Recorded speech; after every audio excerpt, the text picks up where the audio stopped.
महागणपतिं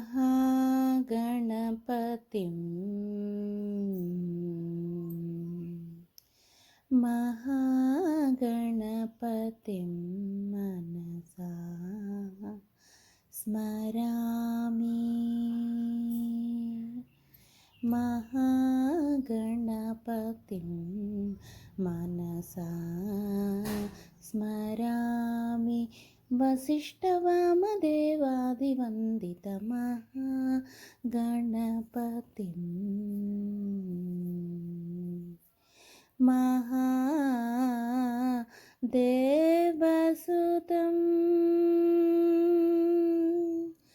महादेवसुतं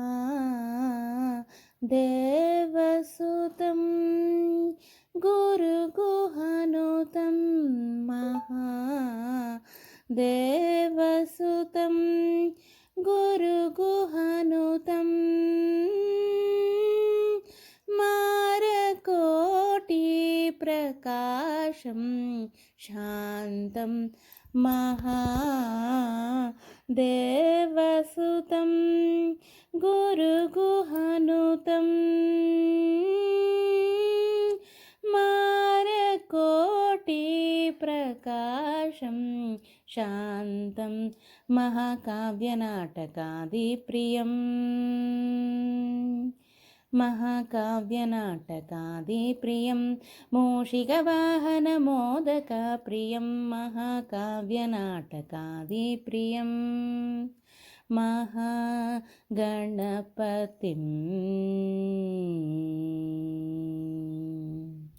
महागणपतिं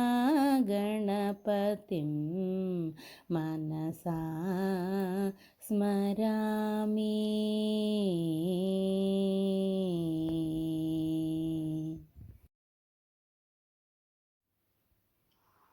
ॐ नमः शिवाय। सारूप्यं तव पूजने शिवमहादेवेति संकीर्तने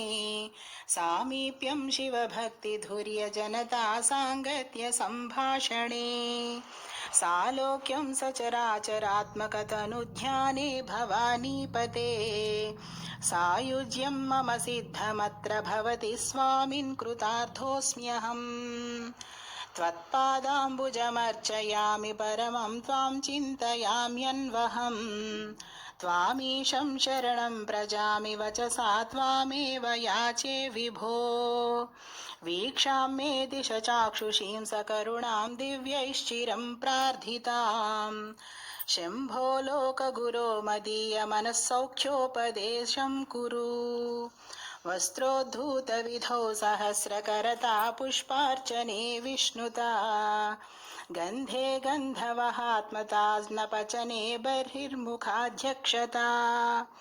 पात्रे काञ्चनगर्भतास्ति मयि चेद्बालेन्दुचूडामणि शुश्रूषां करवाणि ते पशुपते स्वामिन् त्रिलोकी गुरो नालं वा परमोपकारकमिदं त्वेकं पशूनां पते पश्यन् कुक्षिगतान् चराचरगणान् बाह्यस्थितान् रक्षितुम् सर्वामर्त्यपलायनौषधमतिज्वालाकरं भीकरं निक्षिप्तं गरलं गलेन गिलितं नोद्गीर्णमेव त्वया ज्वालोग्रस्सकलामरातिभयदः क्ष्वेलं कथं वा त्वया दृष्टः किञ्च करे धृतः करतले किं पक्वभुजम्भूफलम् जिह्वायां निहितश्च सिद्धघुटिका वा कण्ठदेशे भृतः किन्ते नीलमणिर्विभूषणमयं शम्भो महात्मन् वद नालं वा सकृदेव देव भवतः सेवानतिर्वानुतिः पूजा वा स्मरणं कथाश्रवणमप्यालोकनं मादृशाम् स्वामिन्न स्थिरदेवतानुसरणायासेन किं लभ्यते का वा मुक्तिरतः कुतो भवति चेत् किं प्रार्थनीयं तदा किं ब्रूमस्तव साहसं पशुपते कस्यास्ति शम्भो भवा धैर्यं चेदृशमात्मनस्थितिरयं चान्यैः कथं लभ्यते भ्रश्यद्देवगणं त्रसन्मुनिगणं नश्यत्प्रपञ्चं लयं पश्यन्निर्भय एक एव विहरत्यानन्दसान्द्रो भवान् योगक्षेमधुरन्दरस्य सकलश्रेयः प्रदोद्योगिनो दृष्ट्वा दृष्टमतोपदेशकृतिनो बाह्यान्तरव्यापिनः सर्वज्ञस्य दयाकरस्य भवतः किं वेदितव्यं मया शम्भो त्वं परमान्तरङ्ग इति मे चित्ते स्मराम्यन्वहम्। ॐ नमः शिवाय। नित्यं योगी मनः सरोजदलसञ्चारक्षमस्त्वक्रमः शम्भो तेन कथं कठोरयमराड्वक्षः कवाटक्षतिः अत्यन्तं मृदुलं त्वदङ्घ्रियुगलं हा मे मनश्चिन्तया त्येतल्लोचनगोचरं कुरु विभो हस्तेन संवाहये एष्यत्येष जनिं मनोऽस्य कठिनं तस्मिन्नटानीति मद्राक्षायै गिरिसीम्नि कोमलः पदन्यासः पुराभ्यासितः नो चेद्दिव्यगृहान्तरेषु सुमनस्तल्पेषु वेद्यादिषु प्रायः सत्सु शिलातलेषु नटनं शम्भो किमर्थं तव कञ्चित् कामलमुमा महेश भवतः पादारविन्दार्चनैः कञ्चित् ध्यानसमाधिभिश्च नतिभिः कञ्चित् कथाकर्णनैः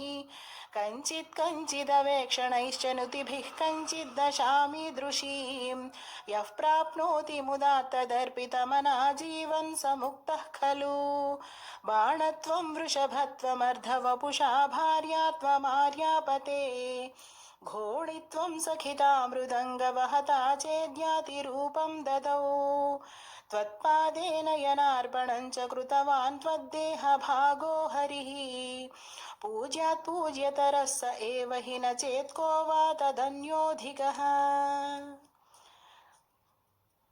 जननमृतियुतानां सेवया देवतानां न भवति सुखलेशः संशयो नास्ति तत्र अजनिममृतरूपं साम्बमीशं भजन्ते य इह परमसौख्यं ते हि धन्या लभन्ते शिव तव परिचर्या सन्निधानाय गौर्या भव मम गुणधुर्यां बुद्धिकन्यां प्रदास्ये सकलभुवनबन्धो सच्चिदानन्दसिन्धो सदय हृदय गेहे सर्वदा संवसत्वं जलधिमथन दक्षो नैव पातालभेदी न च वनमृगयायां नैव लुब्धः प्रवीणः अशनकुसुमभूषा वस्त्रमुख्यां सपर्यां कथय कथमहं ते कल्पयानीन्दुमौळे पूजा द्रव्य समृद्धयो विरचिताः पूजां कथं कुर्महे पक्षित्वं न च वाकिटितं त्वमपि न प्राप्तं मया दुर्लभम् जाने मस्तकमङ्घ्रिपल्लवमुमा जाने न तेऽहं विभो न ज्ञातं हि पितामहेन हरिणा तत्त्वेन तद्रूपिणा अशनं गरलं फणिकलापो वसनं चर्म च वाहनं महोक्षः मम दास्यसि किं किमस्ति शम्भो तव पादाम्बुजभक्तिमेव देहि यदा कृताम्भोनिधिसेतुबन्धनः खरस्थलादः कृतपर्वताधिपः भवानि ते लङ्घितपद्मसम्भवः तदा शिवार्चास्तव भावनक्षमः नतिभिर्नुतिभिस्त्वमीश पूजा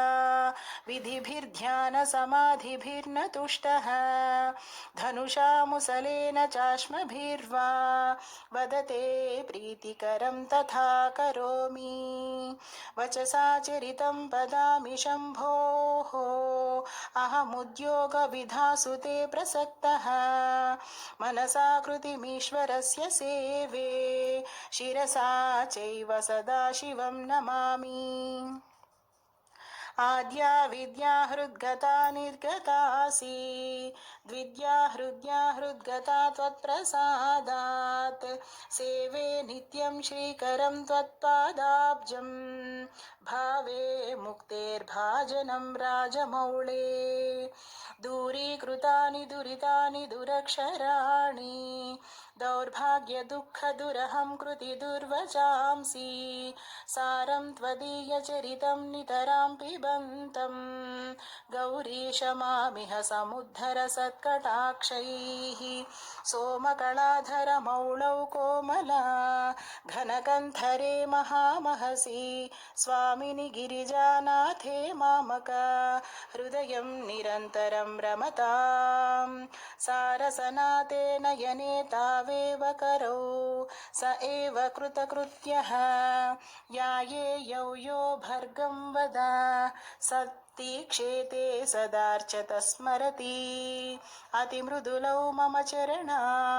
वति कठिनं ते मनो भवानीश इति विचिकित्सां संत्यज शिव कथमासीत् गिरौ तथा प्रवेशः धैर्याङ्कुशेन निभृतं रभसादाकृष्य भक्तिशृङ्खलया पुरहरचरणालानि हृदयमदेभं बधान चिद्यन्त्रैः प्रचरत्यभितः प्रगल्भवृत्या मदवानेश मनः करीगरीयान् परिगृह्य नयेन भक्तिरज्वा परमस्थाणुपदं दृढन्नयामुम् सर्वालङ्कारयुक्तां सरलपदयुतां साधुवृतां सुवर्णां सद्भिः संस्तूयमानां सरसुगुणयुतां लक्षितां लक्षणाढ्याम् उद्यद्भूषा विशेषमुपगतविनयां द्योतमानार्धरेखां कल्याणीं देवगौरी प्रिय मम कविता कन्यकां त्वं गृहाणम् इदं ते युक्तं वा परमशिवकारुण्यजलधे गतौ तिर्यग्रूपं तव पदशिरोदर्शनधिया हरिब्रह्माणौ तौ दिवि भुवि चरन्तौ श्रमयुतौ कथं शम्भो स्वामिन् कथय मम वेद्योऽसि पुरतः स्तोत्रेणालमहं प्रवच्मि नमृषा देवा विरिञ्च्यादयः स्तुत्यानां गणना प्रसङ्गसमये त्वामग्रगण्यं विदुः माहात्म्याग्रविचारणप्रकरणे धान्यातुषस्तोमव धूतास्त्वां विदुरु